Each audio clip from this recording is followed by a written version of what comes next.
I do have a bunch I want to cover, and so I'm going to, for this first example, go through it a little bit quickly, but stop me so if you have any questions, just to make sure we're okay. The idea is to basically demonstrate some of the use of epsilon ijk and delta functions. That's the main point of the example I want to do. So remember, the delta ij was 1 or 0, and the epsilon ijk is what we call the completely antisymmetric rank 3 tensor. It was 0 if I equals j, or j equals k, or I equals k. It was +1 for 1, 2, 3, and cyclic permutations, and it was -1 for 2, 1, 3, and cyclic permutations of that combination. Once I switch 2 of them, the rest come from cyclically moving that. Now, and then we showed that epsilon ijk is used in the cross product. So what we're going to look at is how you might get the moment of inertia tensor, I, for basically a point particle somewhere in space. And the idea is to compare this definition, L equals I omega, with the fact that L for a point particle is R cross P. And if you recall, V, if an object is rotating, is omega cross R. You may not have learned it that way. You may have learned just V equals omega R, because that's the magnitude. But if you want to think about the relationship between omega, right, if I'm spinning like this, omega's up, but V's that way, and R's that way. So they are perpendicular. If you work it out, omega cross R gives you the correct sign and direction of V that connects these by the right-hand rule. So we could put this together with this, and we see basically that L will equal R cross omega cross R, the whole thing times m. The m will just carry along as a scalar. So I'm going to focus on this double cross product. And this is where summation notation becomes incredibly useful and powerful. So the idea is the following. We write one component of this, the ith component. Now, how would you start the ith component of R cross omega cross R? What do I use in component notation to write the cross product? I know I just did it yesterday for the first time, but the epsilon. And since I want the ith component, it'll be epsilon ijk.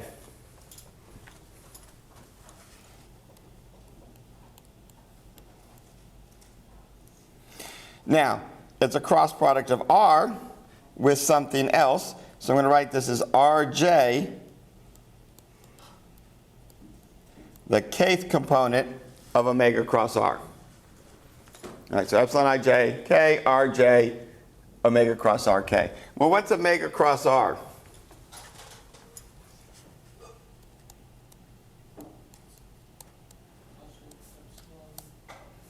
An epsilon what? What component am I computing? The kth component. So what do I start here?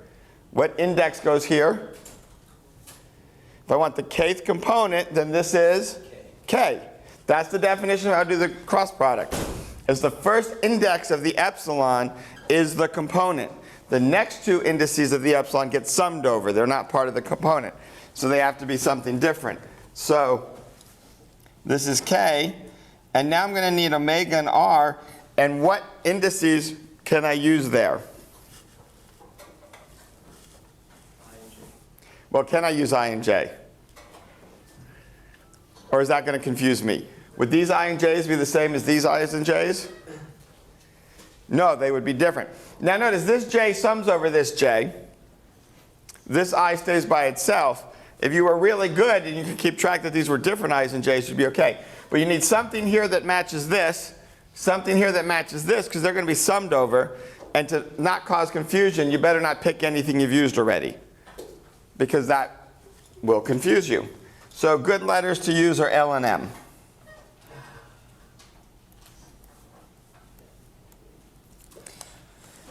Notice the key steps. The first index of any epsilon is the component of the cross product. The next two are the ones that get summed over to give you the, say, AY BZ minus BZAY. Now, once I'm here, what are all of these objects? What type of objects are they? Scalar objects. So what does that mean I can do? I can reorder however I want. So this is epsilon I j k, epsilon k, oh, L and M. I put the L and M under the R by mistake. How come nobody noticed that? Pay attention in class.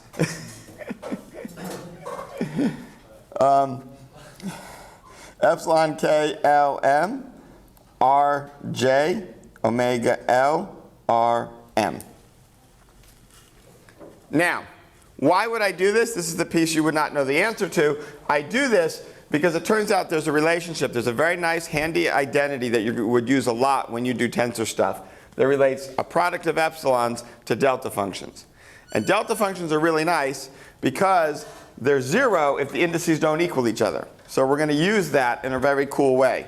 So what I first need to do, it turns out that to use my identity, I want the first indices to be the same. So to get the first indices to be the same, I move my k around symmetrically. So this becomes kij, epsilon klm, rj, omega l, rm. Now, if I didn't have a symmetric way to do that, if I had to flip something, I would have picked up a what? Minus sign. Now, I use my identity, and basically, it's kind of easy to remember. You often have to look it up, but it's delta IL, delta JM. Remember, the k is being summed over in our expression, so it's got to disappear. So I do I to L, J to M with all my deltas, and then I flip those and get a minus sign. So it's minus delta IM, delta JL.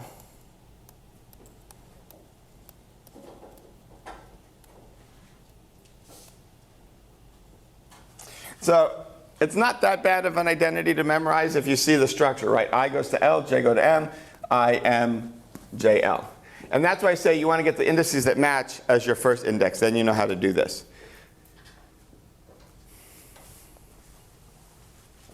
Now life is nice. This is one of the key things. So I have two terms. This says I can let I equal to L and J equal to M.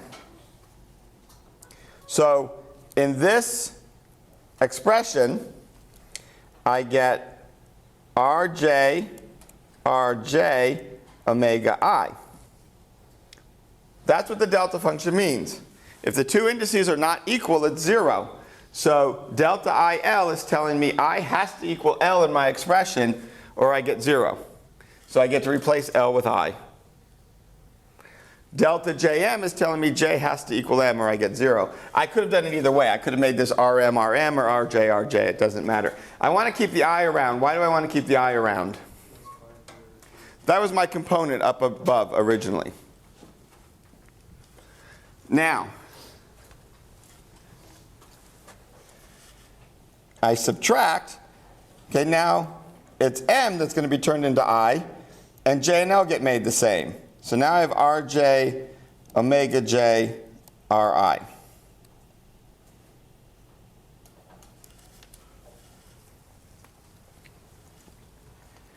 And this is where I have to recognize in index notation what does a sum mean from a vector point of view. What's RJ, RJ? What's R sub j, R sub j?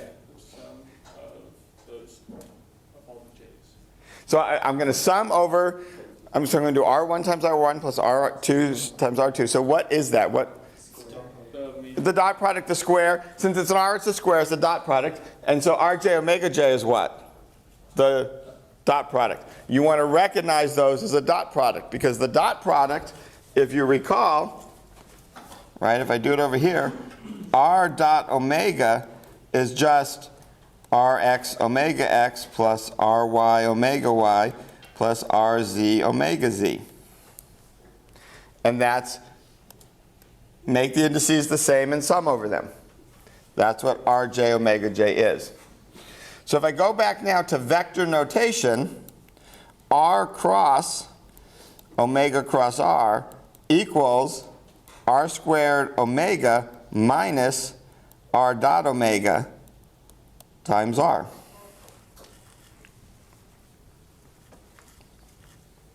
Because wherever I have a subscript I, that's a component of the vector, so that's the vector that's left. And wherever I have a double summed index, I get a dot product, and R dot R is R squared. So now I can go back and use my component notation and write out Lx. Remember, I have my m floating around. What do you think Lx is going to be?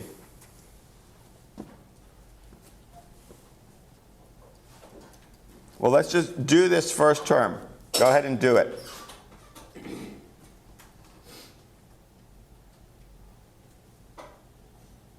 Someone start reading off to me RJJ.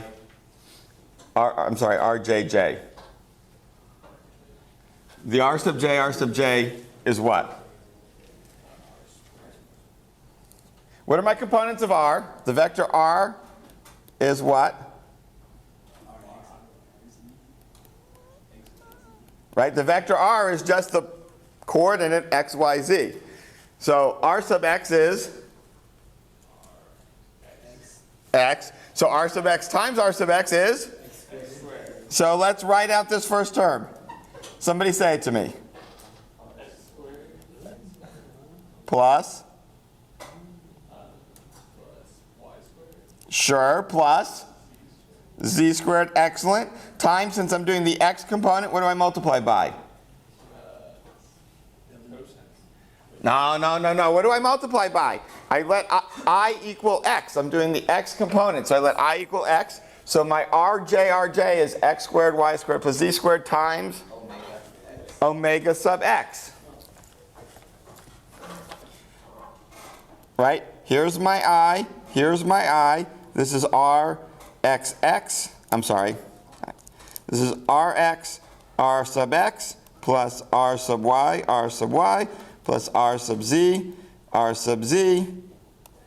times the omega sub I, and I is x. And R is x, y, z. Yes? But I thought we only had J component of the R vector. No, you have, remember, when an index is repeated, you sum over it. So R sub j times R sub j says, let j take all its values. In this case, the values are x, y, z, because I'm doing something in three-dimensional space. I could call them 1, 2, 3, but they're x, y, z. So I get three terms, x squared plus y squared plus z squared, times, now each of them individually, I just already pulled out the omega sub x. Right? I mean, it's x squared omega x plus y squared omega x plus z squared omega x, but I factored out the omega x. Okay? And now I just subtract.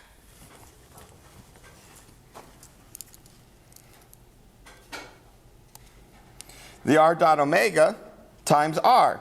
And remember, this is x, so I get x omega x plus y omega y plus z omega z times x. Sorry for the going kind of sideways. So notice the x squared ones cancel, and I'm going to get L sub x equals m times y squared plus z squared omega x minus y omega y minus z omega z.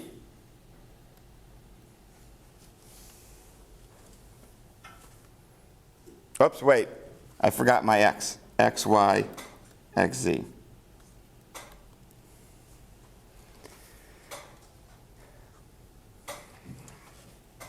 Let me write that a little bit neater.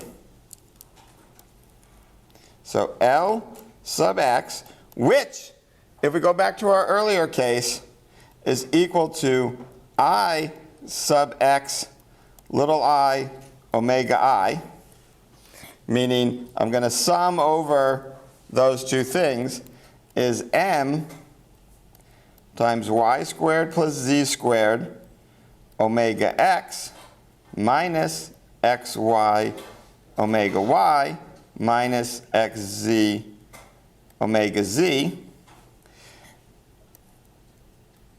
So by matching those up, it should be m times ixx omega x plus ixy omega y plus ixz omega z.